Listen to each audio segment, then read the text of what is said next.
এসে মারা গারালা খান্নানাম মামা শিরেশি মান্নানাং দেহি পদপল্লব উদারম। আপনারা যারা মকর সংক্রান্তিতে জয়দেবের মেলা আসবেন তাদেরকে কিন্তু থাকার এবং খাওয়ার চিন্তা করার কোনো দরকার নেই। ওই মন্দিরটা ওখানে জয়দেব স্মৃতিলাভ করেছিলেন। আচ্ছা, এটা হচ্ছে একটা কালী মূর্তি, দেখো কত বড়। ভাত খেলে ভাত। শিব ঠাকুরের পাশে একটা ছোট্ট বাবু দাঁড়িয়ে আছে ঠাকুর হাতে বুঝে। ওই পাটটি হচ্ছে পশ্চিম বর্ধমান এই অজয় নদীর কদমখণ্ডির ঘাটে মকর সংক্রান্তির ভোরে কিন্তু কবি জয়দেব মা গঙ্গার দেখা পেয়েছিলেন। গুড মর্নিং এভরিওয়ান, সকলকে মজনু বিদ্যুৎ ইউটিউব চ্যানেলে স্বাগত। আর আমি বিদ্যুৎ আবার চলে এসেছি নতুন একটি ভিডিও নিয়ে। বন্ধুরা, প্রতি বছর মকর সংক্রান্তিতে বীরভূমের জয়দেব কেন্দুলি গ্রামে অনুষ্ঠিত হয় জয়দেব কেন্দুলি মেলা, আর কেউ কেউ একে বীরভূমের বাউল মেলাও বলে থাকেন। আর প্রতি বছরের মতো এবছরও আমি আপনাদের সামনে জয়দেব কেন্দুলি মেলার সমস্ত তথ্য ভিডিওটির মাধ্যমে তুলে ধরবো, যে জয়দেব কেন্দুলি মেলায় কিভাবে আসবেন, কোথায় থাকবেন এবং কি খাবেন। তো আশা করছি আজকের ভিডিওটি ভালো লাগবে। তো চলুন বেশি কথা না বলে ভিডিওটি শুরু করা যাক। সো বন্ধুরা, সবার প্রথমে আপনাদের বলি জয়দেব মেলা আসবেন কিভাবে। আপনারা জয়দেব মেলা আসার জন্য আপনারা আসতে পারেন দুর্গাপুর হয়ে অথবা বোলপুর শান্তিনিকেতন স্টেশন হয়ে। আমি এলাম বোলপুর শান্তিনিকেতন থেকে, আর আপনারা বোলপুর অথবা দুর্গাপুর স্টেশন থেকে কিন্তু এই জয়দেব মেলা আসা সরাসরি বাস পেয়ে যাবেন। আর আমি এখন আছি কেন্দুলি মেলার যে ঘাট রয়েছে সেই ঘাটে। মেলার জন্য এটা তৈরি করি না, এটা আবার হয়ে যায় ব্রিজ হয়ে গেছে, ব্রিজটি তুলে। বন্ধুরা, সামনে দেখছেন ওটা কিন্তু স্থায়ী ব্রিজ। এখন ব্রিজটা চালু হয়, মানে বীরভূম থেকে পশ্চিম বর্ধমান যাওয়ার একটা ব্রিজ রয়েছে, আর এটা হচ্ছে অস্থায়ী ব্রিজ। আর সামনের যে পার্টটি দেখছেন ওই পার্টটি হচ্ছে পশ্চিম বর্ধমান, আর আমি এলাম বীরভূম থেকে। আর এই মেলাটি কিন্তু অনুষ্ঠিত হয় বীরভূমে। আর জয়দেব কেন্দুলি মেলা মানে কেন্দুলি গ্রামটি রয়েছে কিন্তু বীরভূমে। এখন আমি আছি যে মেলাটি অনুষ্ঠিত হয় সেই মেলার যে একটি অস্থায়ী ব্রিজ রয়েছে সেই ব্রিজে। আর এদিকে চারিদিকে কিন্তু অলরেডি অনেক দোকানপাট দেখে গেছে। আর এখানে কিন্তু আজকে হচ্ছে হাট বার, সেই জন্য অনেক মানুষের সমাগম। আর কিছুদিনের মধ্যে মানে 14ই জানুয়ারি শুরু হচ্ছে আমাদের মকর সংক্রান্তি, আর সেদিন থেকে কিন্তু এই জয়দেব কেন্দুলি মেলা অনুষ্ঠিত হবে। আর অলরেডি এখানে চারিদিকে কিন্তু অনেক আখড়া মানে অস্থায়ী বাসস্থান তৈরি হয়ে গেছে। আপনাদেরকে দেখাবো আস্তে আস্তে ঘুরে। আমরা প্রথমে যাব অজয়ের যে ঘাট রয়েছে সেদিকে। আমি এখন অস্থায়ী ব্রিজ হয়ে যাচ্ছি। আর এই অস্থায়ী ব্রিজের পাশে আপনারা দেখতে পাচ্ছেন কিন্তু বাঁশের ব্যারিকেড দিয়ে দুই সাইডটা ঘিরে দেওয়া হয়েছে। সব বন্ধুরা, এই নদীর পাড়ে কিন্তু আপনারা দেখতে পাবেন এদিকে কিন্তু অনেক কিন্তু টিন তৈরি করা আছে। অনেক পুণ্যার্থী অলরেডি চলে এসছে, এনারা মকর সংক্রান্তি মেলা পর্যন্ত থাকবেন।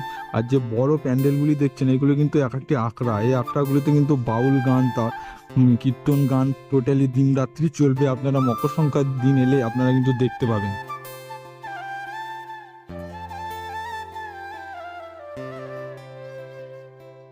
সো বন্ধুরা, এখানে দেখছেন একটি কিন্তু টেন্ট বানানো হয়েছে। মকর সংক্রান্তির দিন যদি জয়দেব কেন্দুলি মেলায় আসেন, এরকম কিন্তু অনেক টেন্ট দেখতে পাবেন। যারা বাইরে থেকে আসেন এরকম কিন্তু টেন্ট তৈরি করে থাকার জন্য। আর এনারা এসছেন মূলত ঝাড়খণ্ড থেকে, কাঠিয়াল ডিস্ট্রিক্ট থেকে। বাংলা এনারা অতটা বোঝেন না, আমি হিন্দিতে কথা বললাম এনাদের সঙ্গে। এনারা আজকে এসছেন, 7-8 দিন থাকবে। খোপড়ি বানাচ্ছেন। জয় শ্রীরাম। কোথা থেকে এসছেন আপনারা? কাহা সে আয়ে আপ লোগ? কাঠিয়াল জেলা, झारखंड। এখানে কি থাকার উদ্দেশ্যে रहने के लिए? मकर संक्रांति के लिए हर साल आते हैं यहाँ पर? सब एक साथ ही है।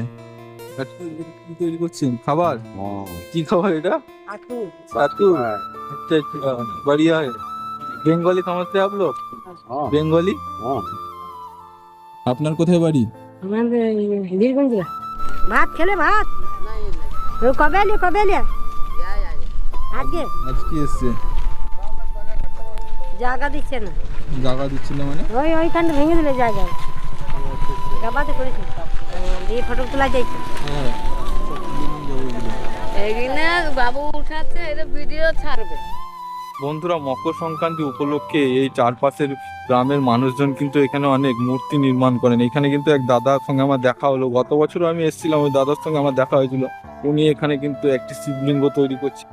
দাদা, গত বছরও দেখেছিলাম, এই বছরও দেখলাম। কেমন আছো? কটা ঠাকুর তৈরি করলে এবছর? 26। ভাই, তোমার নাম কি? রাজেশ।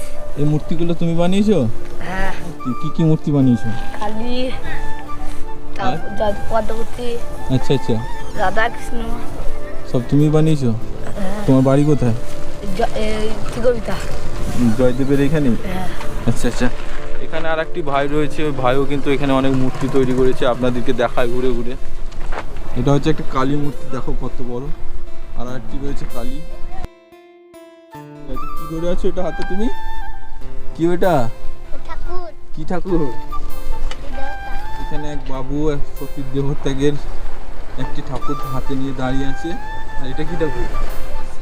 শিব ঠাকুরের পাশে একটা ছোট্ট বাবু দাঁড়িয়ে আছে ঠাকুর হাতে করে। আর এখানেও কিন্তু মূর্তি তৈরি চলছে, এখানে দাদারা তৈরি করছে। এটা হচ্ছে জয়দেবের মূর্তি, আর এটা হচ্ছে শ্রীকৃষ্ণের মূর্তি, আর এটা জয়দেবের স্ত্রী পদ্মাবতীর মূর্তি।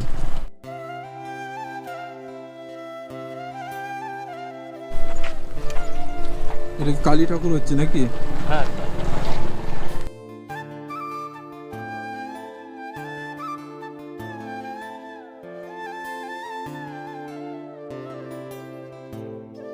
এই মেলাতে ভালোই ভিড় হয়, মানে লাখ লাখ লোক যাতায়াত করে, লাখ লাখ লোক বেরোয়ও। আর এখানে যতজন আসে বাইরের থেকেও সাধু ফাধুরা আসে, পাঞ্জাব, হরিয়ানা, গুজরাট, বাইরেরও সাধুরা আছে। এবছর আসবে কি আসবে না বলা একটু মুশকিল, কারণ ওইদিকে 12 বছর পরে মেলা লেগেছে তো এলাহাবাদে, ওই জন্য ভিড়টা কম হতেও পারে।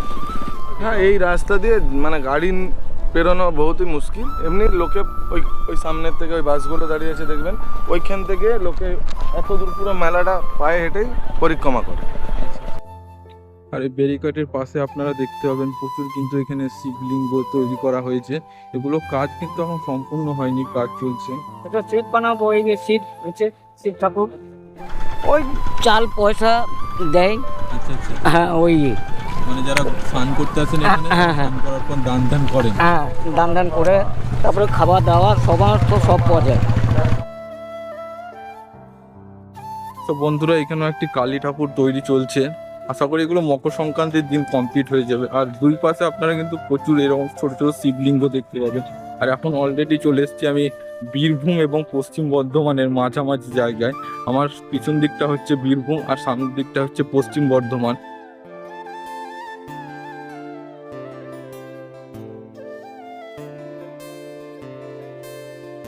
তো বন্ধুরা, আপনারা দেখছেন এই অস্থায়ী ব্রিজে কিন্তু এখন যান চলাচল করছে, কিন্তু মেলার সময় কিন্তু এই যান চলাচল টোটালি বন্ধ থাকবে।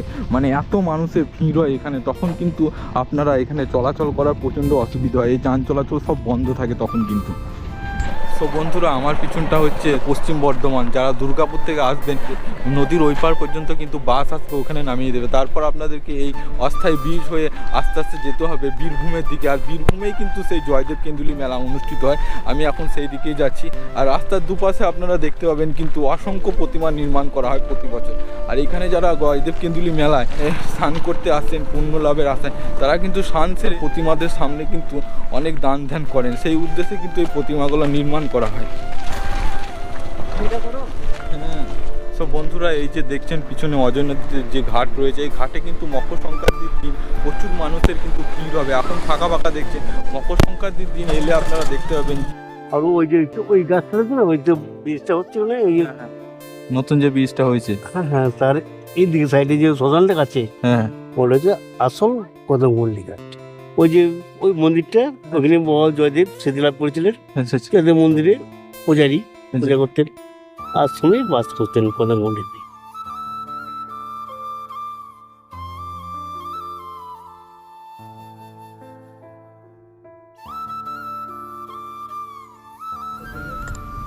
তো বন্ধুরা, এটা একটা ছোট্ট পদ্মাবতীর মূর্তি এখানে নির্মাণ করেছে। এখানে একটা বড় কাজ এখন চলছে, সম্পূর্ণ হয়নি, এই দাদারাই তৈরি করেছে। এছাড়া অনেক কিন্তু এখানে মূর্তি রয়েছে। এটা হচ্ছে জয়দেবের মূর্তি, এছাড়া কালী মূর্তি, এটা হচ্ছে এটাও জয়দেবের মূর্তি। শিব আছে, কৃষ্ণ আছে, আচ্ছা আচ্ছা। নানা রকম তৈরি হবে।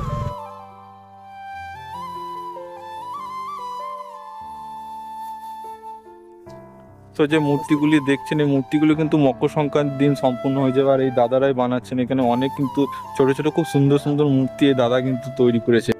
সো বন্ধুরা, ঘাটের পাশে আপনারা দেখতে পাবেন এই মেলা উপলক্ষে কিন্তু এখানে শৌচালয় কিন্তু তৈরি করা হয়েছে। এখানে দেখতে পাচ্ছেন এগুলো হচ্ছে শৌচালয়, আর ওই পাশে আরও শৌচালয় রয়েছে। মানে এখানে যদি আপনারা পুণ্যস্নান করতে আসেন, আপনাদের কিন্তু কোনো রকম সমস্যা হবে না।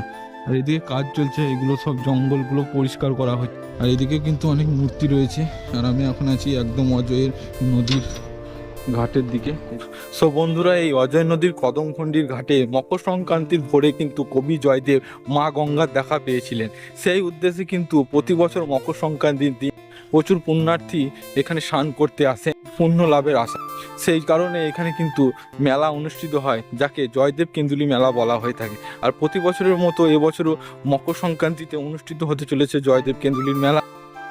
আর এই দিকটা দেখছেন যত বাউল গান কীর্তন গান হবে তাদের কিন্তু আখড়া এখানে তৈরি করা হয়েছে। আর এই দিকে কিন্তু মেলা হয়, মানে আপনারা যদি দুর্গাপুর থেকে আসেন তাহলে কিন্তু ডান দিকে পড়বে মেলাটা, আর আপনারা যদি বীরভূম থেকে আসেন তাহলে কিন্তু বাঁ দিকে পড়বে মেলাটা। তো বন্ধুরা, এই যে ফাঁকা জায়গাটি দেখছেন আমার পিছনে, এটা তো টোটালি কিন্তু মেলা বসে। এখন মেলা শুরু হয়নি, মানে কেবলই দোকানপত্র বসতে শুরু করেছে কেবলমাত্র। মকর সংক্রান্তির আগে থেকে কিন্তু শুরু হয়ে যাবে। আজকে হচ্ছে 6 তারিখ, আর 14 তারিখ এবছর মকর সংক্রান্তি পড়েছে জানুয়ারি। তো 14 তারিখ এলে আপনারা দেখতে পাবেন এই চত্বরটি কিন্তু পুরো মানে প্রচুর মানুষের ভিড় আপনারা দেখতে পাবেন। সব বন্ধুরা, পাশে যে বাঁশের প্যান্ডেলগুলো দেখছেন এগুলি কিন্তু এক একটি আপনারা অজয় নদীর তীরে আপনারা দেখতে পান প্রচুর কিন্তু আখড়া প্রতি বছরই তৈরি হয়। প্রচুর আখড়া কিন্তু এখানে কাজ চলছে, এখন কমপ্লিট হয়নি। মকর সংক্রান্তির দিন এগুলি সম্পূর্ণ হয়ে যাবে। আর এদিকে দেখতে পাচ্ছেন আপনারা কাজ চলছে আখড়া তৈরি। পুরো আপনারা যারা মকর সংক্রান্তিতে জয়দেবের মেলা আসবেন তাদেরকে কিন্তু থাকার এবং খাওয়ার চিন্তা করার কোনো দরকার নেই। এই যে পাশে অস্থায়ী আখড়াগুলি দেখছেন এগুলিতে কিন্তু থাকার এবং খাওয়ার আপনারা সুব্যবস্থা পেয়ে যাবেন। আর এই আখড়াগুলিতে কিন্তু দিনরাত্রি বাউল গান এবং হরিনাম সংকীর্তন কিন্তু অনুষ্ঠিত হয়, আপনারা এলে দেখতে পাবেন। আর এই চত্বরে কিন্তু প্রচুর মানুষের ভিড় থাকে মকর সংক্রান্তির দিন থেকে। সব বন্ধুরা, এতক্ষণ আপনাদেরকে জয়দেব কেন্দুলি মেলার যে আখড়াগুলি তৈরি হয় সেগুলি দেখালাম। এবার আপনাদেরকে জয়দেব কেন্দুলি গ্রামে যে রাধা বিনোদ মন্দির রয়েছে সেদিকে নিয়ে যাব। তো চলুন যাওয়া যাক আস্তে আস্তে।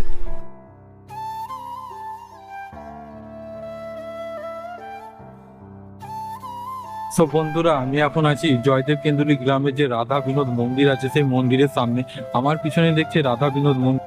আর এই মন্দিরটি 1683 খ্রিস্টাব্দে বর্ধমানের রাজা কীর্তিচন্দ্র রায় জয়দেবের জন্মপীঠের উপরে কিন্তু নির্মাণ করেছিলেন। তো আস্তে আস্তে যাবো মন্দিরের ভিতরে।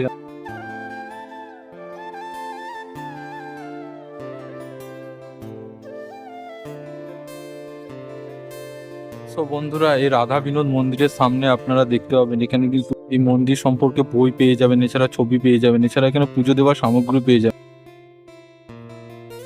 সো বন্ধুরা, এই জয়দেব মেলার যা ইতিহাস রয়েছে সেই ইতিহাস আপনাদের কাছে সংক্ষিপ্তভাবে তুলে ধরবো, আর এটি বলবেন এখানকারই সেবাই মাধব অধিকারী মহাশয়।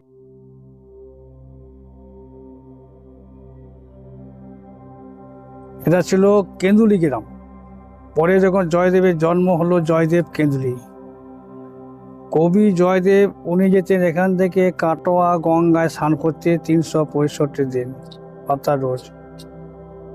গঙ্গা দেবী জয়দেবকে স্বপ্ন দিয়ে বললেন, ভক্ত জয়দেব, তোমাকে এইখানে আর কষ্ট করে আসতে হবে না, আমি নিজে উজানে যাব কদমখণ্ডের ঘাটে মকর সংক্রান্তির দিনে। বলে, আপনি যে আসবেন, আপনি যে আমার কষ্টের জন্য আমাকে আসতে নিষেধ করছেন, তাহলে আমি কি করব? তুমি পথ চেয়ে বসে থাকবে কদমখণ্ডের ঘাটে মকর সংক্রান্তির দিনে সূর্য ওঠার আগে। আমি তোমার কোলে গিয়ে জবা ফুল হয়ে কোলে গিয়ে পড়ব, সেটাই স্পর্শ করে ছেড়ে দেবে, আমি আমার অন্তর্ধ্যান হয়ে নিজের জায়গায় বসে যাব। গঙ্গা দেবী দর্শন জয়দেব পেয়ে গেলেন। জয়দেব একটা উনি গীত গোবিন্দ রচনা বই লিখেছিলেন, এসে মারা গারালা খান্নানাম মামা শিরেশি মান্নানাং দেহি পদ পল্লব মদারম। এই লাস্টে দেহি পদ পল্লব মদারম লাস্টে লেখাটা জয়দেব লিখতে পারেননি, ওরা অসমাপ্ত হয়েছে।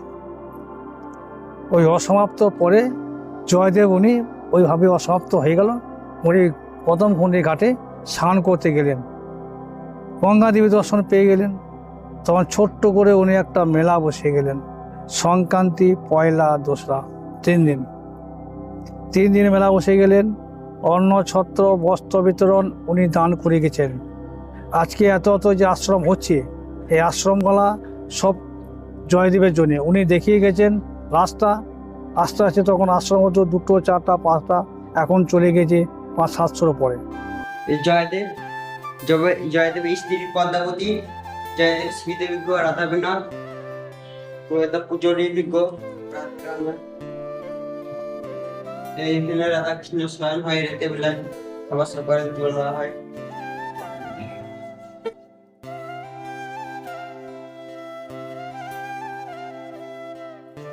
বন্ধুরা, জয়দেব কেন্দ্রিক গ্রামে যে রাধা বিনোদ মন্দিরটি রয়েছে, এই মন্দিরটি কিন্তু জয়দেবের জন্মভিটের উপরে তৈরি করা হয়েছে।